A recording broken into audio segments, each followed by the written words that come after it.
Hello, habari zenu. Ana hapa naongea kutokea AJS TV USA. So leo kuna jambo nataka tujifunze ambalo hili linahusiana na CEO wa magari, ni one of waanzilishi wa haya magari ya electric, si ndio? Ambaye of course ni mtu ambaye amekuwa very popular, very successful, ni mtu ambaye yuko kwenye malevo ya mabilionea. Ni mfanyabiashara wa siku nyingi. Na huyo sio mwingine tunayemzungumzia leo, na tunamzungumzia kwa kifupi kidogo. Na tunamzungumzia sio tu for the matter of kumzungumzia. Tunamzungumzia leo ili mimi na wewe tuone tunajifunza nini kutokana na hayo matukio. Tunajifunza nini kutokana na hizi habari kidogo ambazo tunataka kuzisema, habari kidogo kuhusu yeye. Na huyo sio mwingine than Elon Musk, ambaye ni one wa watu waanzilishi wa haya magari ya electric, si ndio? Ambayo of course ni popular sana, mnaifahamu. Kwa wengi wenu najua mtakuwa mnaifahamu Tesla, si ndio? Tesla ambayo imekuwa one of the popular cars, ambayo imekuwa kwa miaka mingi hiyo ya nyuma yote imekuwa ikifanya vizuri, si ndio? So kumbuka, always like, subscribe kama hauja subscribe, and share.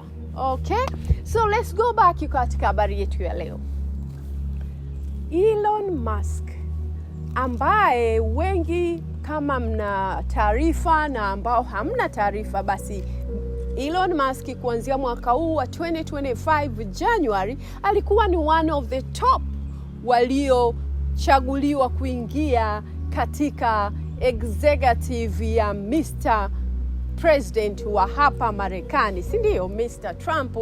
Kwa hiyo Elon alikuwa ni one of the people, the top. Kwanza tukigo back kidogo, kabla ya kushika madaraka Mr. President, of course Elon Musk ameplay a very big part katika kusapoti financially na kumotivate watu katika mambo ya ile katika king'ang'aniro. Serikali kwa miaka mingi sana huwa inasapoti, kuna fedha maalum ambazo zinapewa kwa ajili ya watu wenye changamoto katika kuishi kwao, katika maendeleo ya kibinadamu. Yani wanaitwa watu wenye disability, wana upungufu fulani katika maisha yao ya kila siku, wanapata hizi support.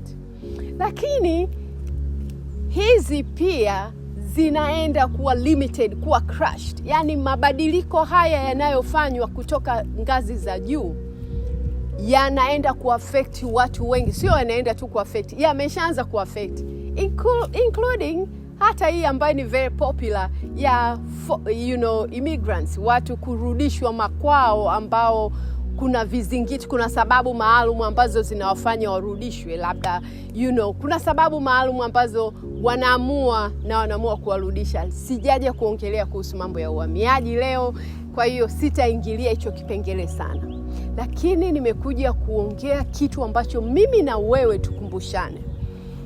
Unapokuwa kwenye position wakati wowote, na not only lazima uwe kwenye position ya executive level kama yeye hivyo, unaweza kuwa kwenye position kama mzazi, unaweza kuwa kwenye position kama kaka mkubwa au dada mkubwa, unaweza kuwa kwenye position kama wewe mwanamke, unaweza kuwa kwenye position kama rafiki, ambayo rafiki zako wanakutegemea. Kwa hiyo lazima kila binadamu yoyote anayeishi, as long as unaishi na kupumua, lazima kuna some responsibilities. Kuna watu ambao wanakuangalia wewe, si ndio? Basi inatufundisha sisi kwamba utakapotaka kutambulisha jambo lolote, kufanya mabadiliko ya aina yoyote, basi kuwe kuna utaratibu wa kuwafundisha wale unaotaka kuwafanyia mabadiliko, si ndio? Mimi naweza kuzungumzia mfano wangu mimi kama mfanyabiashara, si ndio? Hata kama japokuwa ni mfanyabiashara, unasema yes, mimi ndio CEO wa ile kampuni, lakini guess what? Hata wale watu unaofanya nao kazi hauwezi kuja tu ukawabadilishia mambo bila utaratibu fulani. One kwa sababu wewe unasema mimi ndio the top, mimi ndio CEO, mimi ndio final say. Guess what? Unaweza kubaki peke yako. Wakuachie basi wewe uiendeshe kama utaweza kuendesha hilo kampuni peke yako, si ndio? Kwa maana hiyo basi ndio nataka sasa tujikumbushie hapa umuhimu wa kufundisha watu kila mabadiliko unayotaka kufanya. Umuhimu wa kuheshimu watu, kuheshimiana, si ndio? Ninavyosema kuheshimu watu ni vitu kama hivi.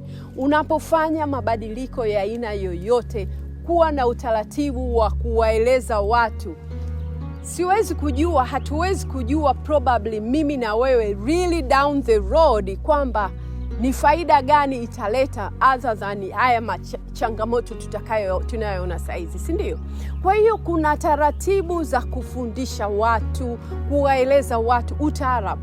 Lakini sasa mwenzetu ndio kwanza tulimwona, kama kwa wale ambao tumeona kabisa kaja na msumeno sasa. Yani ile tu ameingia madarakani, zile wiki za mwanzo kuonyesha kwamba sasa tumekuja kuchinja, yani kuchinja hivi sheria zenu, vitu mlivyozoea vya bule tunavikata. Yani ile limsumeno limekuja, mtu kaja kabisa kwenye stage na limsumeno. Sasa unajua hiyo watu kidogo wanataharuki, wanaanza kusema wait a minute, huyu amekuja anakata vitu gani? Unaona? Na kweli baada ya muda tunaona mambo yanaanza kubadilika, vitu vinaanza kukatwa na inatikiswa dunia karibu nzima. Si unaona? Kwa sababu hii madhara ilivyo affect sio tu kwamba ni huku Marekani, hata Western Europe, yani nchi zilizoendelea vile huko za Ulaya zimekuwa affected na hii hali ya kukatakoto. Kama mnaona, kama mnafuatilia news, zile mambo ya kuongezewa zile kodi kwa wafanyabiashara wanaosafirisha mizigo nje ya nchi. Guess what? Unasafirisha mizigo nchi, kawaida walikuwa na percentage fulani wameizoea, kwa muda fulani wanalipa.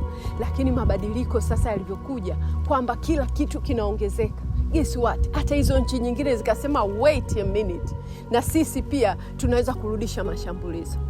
Sasa nataka nieleze jinsi gani jina lako na matendo unayoyafanya kila siku yanaweza kukunyanyua, kukupeleka mbele, yanaweza kuwa on your favor au yakaweza kuwa disadvantage. Nasema hivyo kwa sababu gani? Kama wewe ni mtu ambaye unathamini watu kivipi? Sio lazima uwabebe mgongoni au uwabembeleze au uwe chini ya miguu yao, hapana. Lakini unathamini watu hapo walipo. Kama wewe uko juu kama kiongozi wao, basi unafanyaje? Una utaratibu maalum ya kuwasiliana na hao watu ambao wewe unafanyaje? Unaongoza au uko juu yao, kama ni mfanyabiashara au ni mtu wa viongozi kwenye uongozi, si ndio? Sasa ukianza kuwaonyesha hao watu kwamba wao ni kina nani, wana say gani juu yako, binadamu alivyo ata retaliate. Yani binadamu tu wa kawaida, kitu cha kwanza asilimia kubwa ya binadamu, kitu cha kwanza watasema wait a minute, yani ngoja kwanza, nini huyu jamaa anasemaje? Basi wakishaanza hivyo wataanza kukusanyana, na unajua the power of spoken word. Wataanza kutuma neno likitoka tu litasambaa, na neno likishasambaa wataanza kujikusanya. Unajua habari za migomo. Sasa ndio exactly what happened kwa huyu ndugu, kwamba watu majority waliona kwamba sasa wanapata vitisho. Alafu mbali ya vitisho, huyu jamaa tunamwona kama yeye anatamba. Kwa hiyo watu wakamconnect yeye ndugu Elon na mabadiliko yanayotokea ambayo yanakuwa tayari ni kitu ambacho kimetikisa jamii kubwa sana. Sio tu hapa Marekani, kama nilivyosema, hata nchi za Europe, si ndio? Wakasema wait a minute, sisi huyu Elon tulikuwa tukimwona Elon tunaiona Tesla, kwa sababu Elon ni CEO wa Tesla ambao mnajua kabisa Tesla ni one of hizi gari ambazo zinaenda kwa kutumia electric, si ndio? Guess what? Wakaanza kukusanyana kufanya mgomo, wameenda kama nikizungumzia kwa hapa Marekani kama almost 13 states. Wameenda kwenye zile ofisi za Tesla, wamekusanyana, wametia mgomo, wengine even thubutu kuchoma magari. Sio kitu ambacho mtu unasupport au unasema ni nini, lakini unfortunately ndio matokeo ya binadamu. Akili ya binadamu inavyofanya kazi, sio wote tunaweza kufanya the same. Kuna wengine wana react right away. Kuna wengine wakiona wanasema okay, wait a minute, watatulia. Lakini kuna wale ambao wakiona wamevumilia, wanaona bado unaendelea, watasema okay, ngoja sasa sisi power yetu iko kwenye nini? Kwenye mgomo.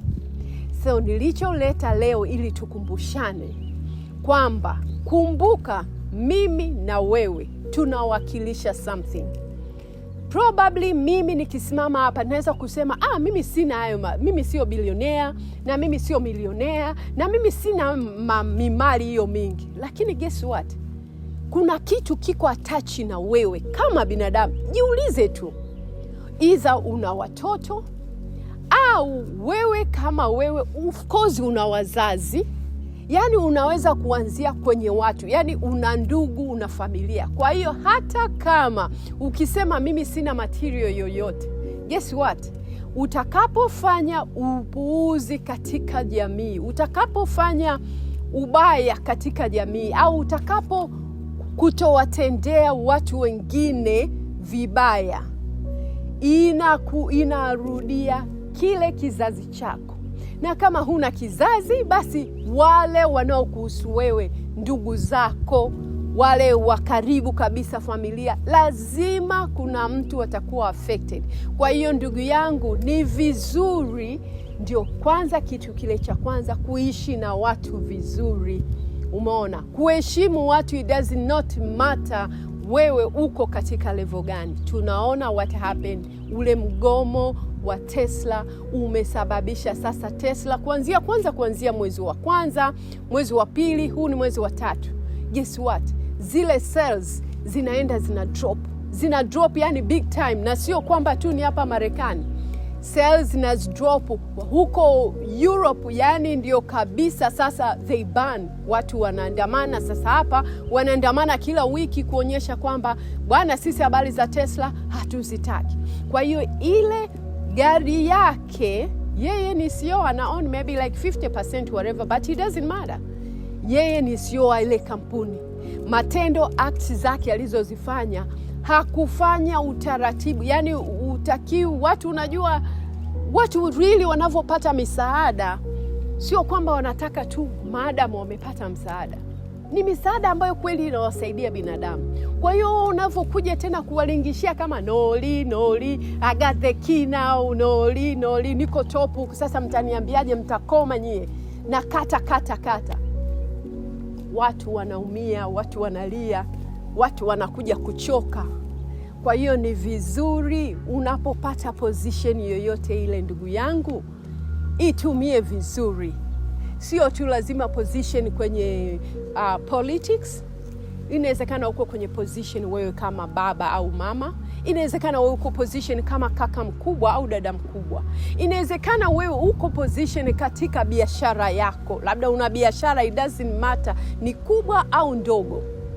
Lakini tujifunze, tutumie mifano kama hii. Huyu jamaa anavoporomoka, sio tu kwamba uuzaji wa ile gari yake inaporomoka. Hata ile thamani ya jina lake sio kama before. Ni unfortunately jinsi alivyoenda mambo, si ndio? Thamani ya jina lako inaweza kukupa the better connection. Unaweza kusema thamani ya jina manake nini? Hapana.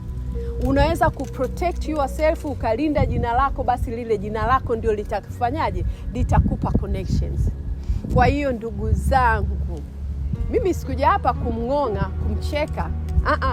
nimekuja katika kusikiliza news, katika kuangalia, nikasema ninajifunza nini katika hili, si ndio? Kwa hiyo ndugu zangu, tujifunze kuthamini utu. Tusipende kuangalia watu na kuwadharau kwamba atanifanya nini, atanipa nini huyu. Umeona Kwa hiyo ndugu zangu, mimi habari niliyokuja kuwaletea ni hiyo tu.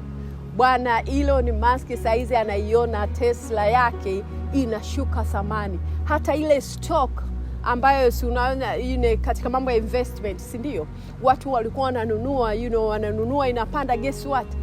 Stock inashuka. Sasa hata ukiangalia, ukifuatilia, saizi nao nimekuletea hii, ukifuatilia siku inaweza kupita hamna kilichouzwa. Sio kitu cha kawaida katika Tesla stock, si ndio?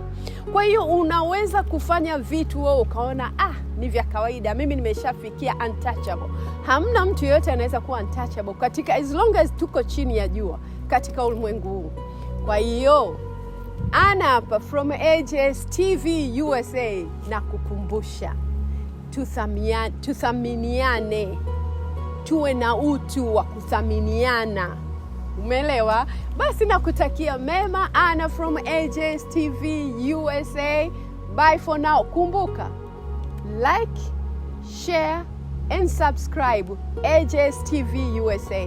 Bye for now.